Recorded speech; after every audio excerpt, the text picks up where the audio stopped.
Okay, good morning again. So today's video is going to be for those of you guys that have been waiting for a Jeep video, a wk2. So these are from 2014 and newer. This is going to be applicable. So I'm going to be doing the front brakes, the pads and the rotors on these. So yeah, I mean, it's a simple job. It sounds like for most of you guys that car guys that work on your cars a lot, but for some people, you know, it's not as simple, especially if they haven't really worked a lot with the cars. So on this thing, the only trick here, they have two different types of brakes on these. Well, actually three. If it's SRT, then those are Brembos, but that's completely different. But for these basic models, like, you know, non-SRT models, they have two sizes. They have the regular and then they have the heavy duty ones. So the heavy duty ones, they're larger. They're 350, I believe, millimeter rotor, or 355 on them. And how can you tell if you have a heavy duty one or regular brakes? You look at your brake rotor on the back. I'll show you guys what I'm talking about. The brake rotor on the back, if it's ventilated, like if it has these holes right here, so if it's not solid, if it's just not metal like that, so if it has these holes, it's ventilated rotor in the back. And if you have ventilated rotor in the back, on the back brakes, then you have the heavy duty brakes. Then the front brakes on your car will be larger ones, the heavy duty brakes. They're 350 millimeter, I believe. You need bigger rotors and bigger pads on the front. So that's how you can tell from what kind of brakes you have. It's just based on what kind of rear brakes you have. So take a look at your rear brakes. If they're ventilated, you have the heavy duty brakes. And make sure when you get the front brakes, make sure you get the ventilator, because I know they sell the solid ones. There's no holes in the rotor itself. Don't get the solid ones, because these cars are heavy, and especially if you will tow in anything or anything like that, it will heat up and it will warp really easily. So you will have pulsation in your brake pedal. So make sure you get the ventilated ones. They cool down a lot better. So yeah, I got these from Baxter's. They were the cheapest there. I called around all the auto parts here in the United States. I mean, yeah, from Baxter's auto parts were the cheapest ones I could find. So yeah, I'm gonna show you guys today how to do it from start to finish.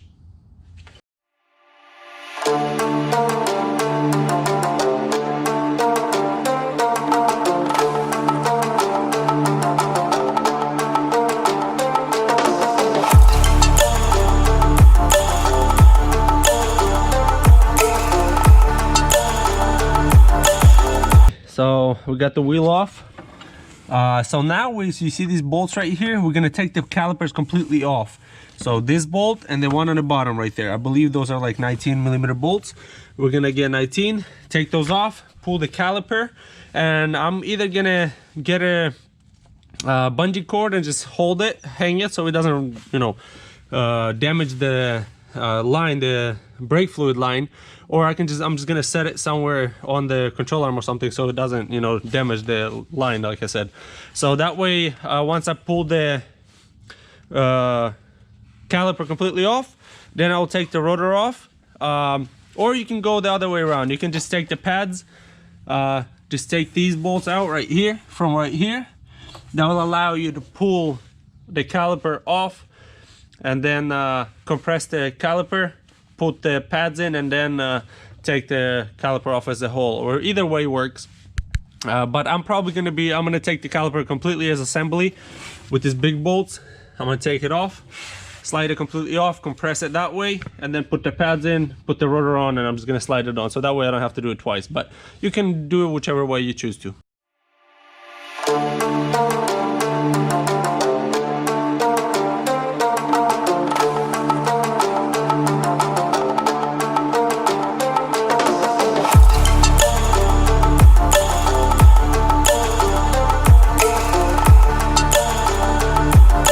One pretty cool thing on these ones, make sure it's a cool thing, at the same time it's annoying. I forgot that this had the rubber piece and it was like rusted, you know, it had rust on it, so it was like I couldn't tell.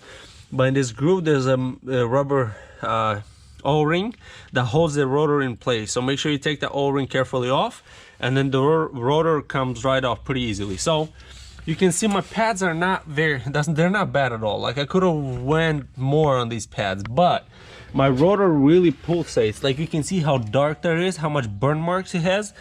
Like, I mean, I'm working inside, so it's kind of hard to see because it's raining outside, but you can probably tell how dark it is. It's like it has black burn marks on it.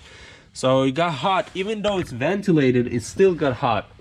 So if you get the solid one, it's gonna be even worse. So make sure you guys get the ventilated ones. Do not get the solid ones.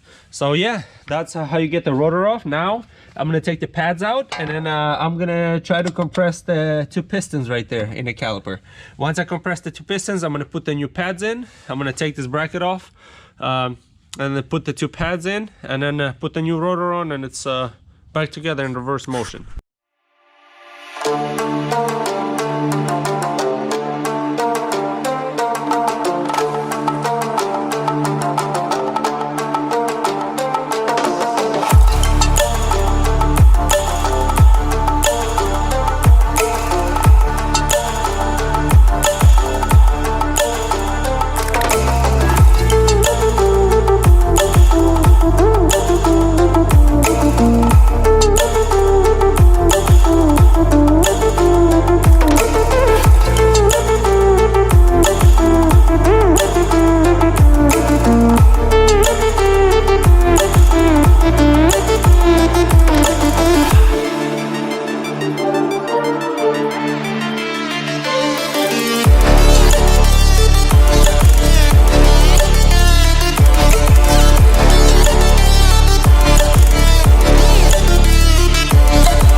Okay, so the pads, the inner pad that goes to the pistons obviously has these guys going, so you can't really mix the pads up.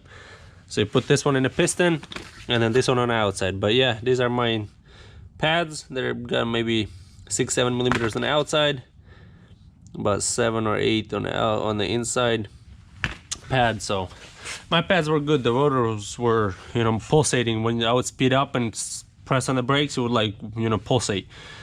So I didn't want to destroy my suspension. I didn't want the, you know, that pulsation, because you know, might as well replace it while it's still good, because if it gets too bad and I start destroying all the, you know, joints and bushings and all that, so much rather replace it now and just, you know, get over with it. I'm almost at 70,000 miles, never replaced the brakes. This is my lift kit from Old Man EMU lift kit. Got the shocks, the light duty shocks, and then the the light duty springs, and then the shocks as well. So yeah. Okay, so I forgot to tell you, the 2 bolts on the caliper bracket, the torque spec for that is 129 foot lbs, and for these lug nuts is 100 foot lbs. So now I lowered it so that the wheel is touching. I'm gonna go around and torque it in a star pattern, torque all the lug nuts, and then I'm gonna go inside, press the brake pedal so the caliper will compress, and then I'll go to the other side.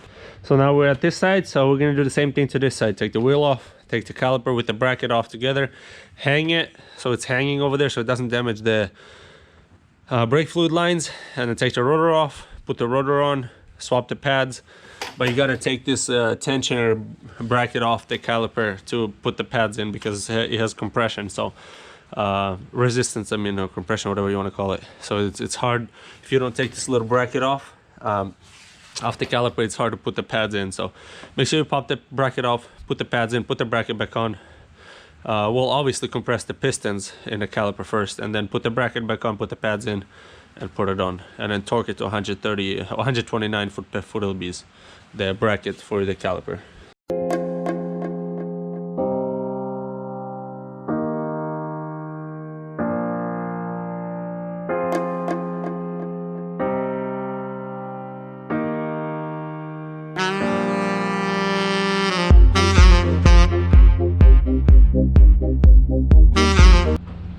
So as you guys can see right here, these are crap, like they're garbage. These are not whole metal. This is like a nut right here, and then this is like a cap, metal cap. You hear that sound? It's a hollow sound, so it's hollow in here. It's really thin layer of metal, and then they put it on top of the lug nut right here. You can see right here where they attached it, and it's garbage. You take it to a shop, and then let's say they use a different socket or something goes, they damage it. It's really easy to damage this. As you can hear, it's hollow, so it's garbage. Man, I hate Jeep and Chrysler for this crap. Like, they literally cheaped out on lug nuts. Man, if you can buy lug nuts, go get yourself a whole, like a metal one, full metal one, because with these you're gonna struggle. I had to like lightly put it on the Jeep, on the nuts, so I can take the socket off of there. It's annoying. It's really annoying.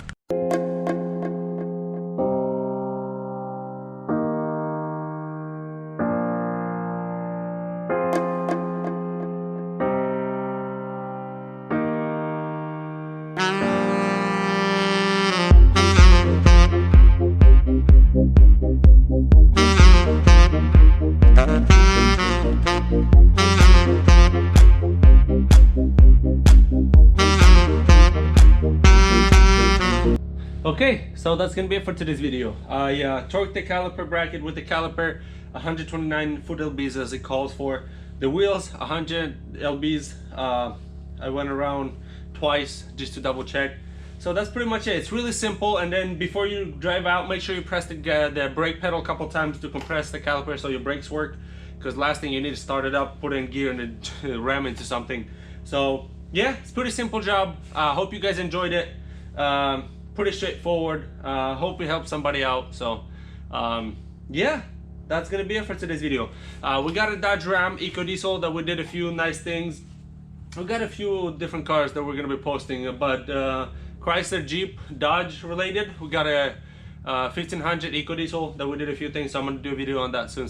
So if any of you guys are interested in EcoDiesel, stay tuned. We'll have some videos on that, and then some Lexus videos, some Volvo videos. So we got some content. So, and thank you guys for watching. Hit the like button, subscribe to the channel, share my videos with your friends.